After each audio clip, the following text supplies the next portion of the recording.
विवेकानंद हिमालय की वादियों में यात्रा कर रहे थे। वो कई दिनों से पैदल चल रहे थे ताकि ऊंचे पहाड़ पर बने एक आश्रम तक पहुंच सके। रास्ता बहुत संकरा, पथरीला और थका देने वाला था। चलते चलते दोपहर से शाम हो गई और अचानक पेड़ों पर बहुत घना कोहरा छा गया। कोहरा इतना ज्यादा था कि स्वामी जी को अपने हाथ से आगे का रास्ता भी दिखाई नहीं दे रहा था। इसके साथ ही कड़ाके की ठंड और बर्फीली हवाएं चलने लगी। स्वामी जी बहुत ज्यादा थक चुके थे और उनके पैरों में छाले पड़ गए थे और शरीर में आगे बढ़ने की बिल्कुल ताकत नहीं बची थी। उन्हें लगा कि अगर वो यहीं रुक गए तो इस ठंड और कोहरे में उनकी जान चली जाएगी और अगर वो आगे बढ़े तो रास्ता न दिखने की वजह से वे किसी गहरी खाई में गिर सकते हैं। चारों तरफ सिर्फ मौत और अंधेरा नजर आ रहा था। स्वामी जी के मन में पहली बार एक गहरी निराशा ने जन्म लिया।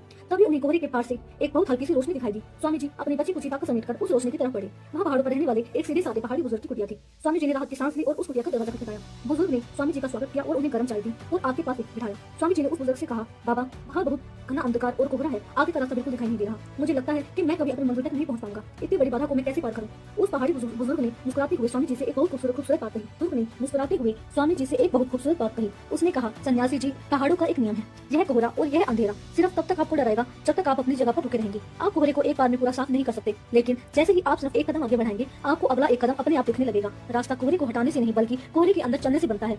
बुजुर्ग की यह छोटी सी बात स्वामी जी के दिल में उतर गई। अगले दिन सुबह कोहरा अब भी था, लेकिन स्वामी जी डरे नहीं। वो उठ खड़े हुए और सिर्फ अगला एक एक कदम देखकर आगे बढ़ते गए और देखते ही देखते दोपहर होते होते वो अपनी मंजिल तक पहुंच गए। दोस्तों, इस दूसरी कहानी का उद्देश्य यह है कि जब जिंदगी में परेशानियां इतनी बड़ी हो जाएं कि आगे का कोई रास्ता दिखाई न दे, जब आपको लगे कि सब कुछ खत्म हो गया है, तो पूरी जिंदगी का रास्ता एक साथ मत ढूंढिए, सिर्फ अगला एक सही कदम उठाइए।